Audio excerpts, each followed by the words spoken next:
ये तो शायद आप सब जानते हैं कि यूएस और चाइना के बीच में टैरिफ को लेके काफी नोकझोंक चल रही है, काफी सीधी लड़ाई चल रही है। पर आप ये नहीं जानते कि इस लड़ाई का पूरा दोनों तरफ से फायदा उठाने की कोशिश कर रहा है हमारा इंडिया। चाइना यूएस के गुड्स नहीं ले रहा टैरिफ की वजह से, यूएस चाइना के गुड्स नहीं ले रहा टैरिफ की वजह से, और ऐसे में इंडिया दोनों तरफ से सस्ते में गुड्स लेने की पूरी कोशिश कर रहा है। और इस बार बातचीत चल रही है एयर इंडिया की, क्योंकि हाल फिलहाल में चाइना ने यूएस मैन्युफैक्चर्ड बोइंग्स को लेने से इनकार कर दिया। क्यों?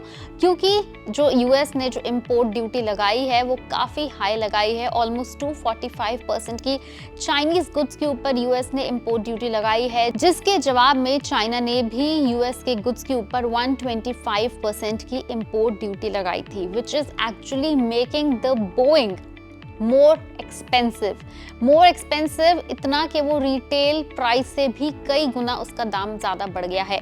वैसे तो चाइना को अपने एक लोकल कैरियर के लिए कुछ बोइंग्स की डिलीवरी लेनी थी, लेकिन अब बोइंग इतने महंगे हो रहे हैं because of the tariff, China वो इंपोर्ट ड्यूटी की वजह से बोइंग नहीं ले पा रहा। और ये खबर एयर इंडिया के कानों तक पहुंच गई and now Air India wants to buy those Boeings at a very discounted price.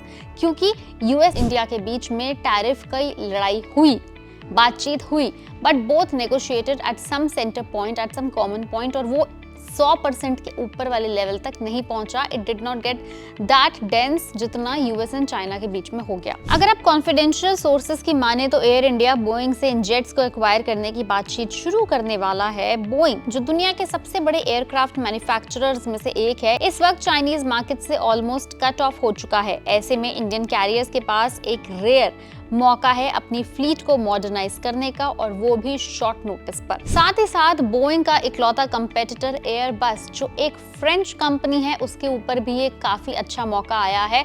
उसके लिए भी एक अच्छी अपॉर्चुनिटी आई है, क्योंकि अगर चाइना समेत बाकी सारे देश बोइंग ना खरीद पाए because of the ongoing tariff, तो उसका डायरेक्ट असर जाने वाला है। उसकी सेल्स जाएगी, उसका रेवेन्यू जाएगा, उसकी मार्केट जाएगी सीधे डायरेक्टली एयरबस के पास। क्योंकि फिलहाल मार्केट में अगर आप बड़े पैमाने पे देखेंगे तो सिविलियन एयरक्राफ्ट मैन्युफैक्चरर में दो ही नाम कॉमन है, बोइंग एंड एयरबस। अब देखना यह है कि क्या इंडिया यूएस वर्सेस चाइना वाले इस विवाद में अपना फायदा उठा पाएगा या नहीं।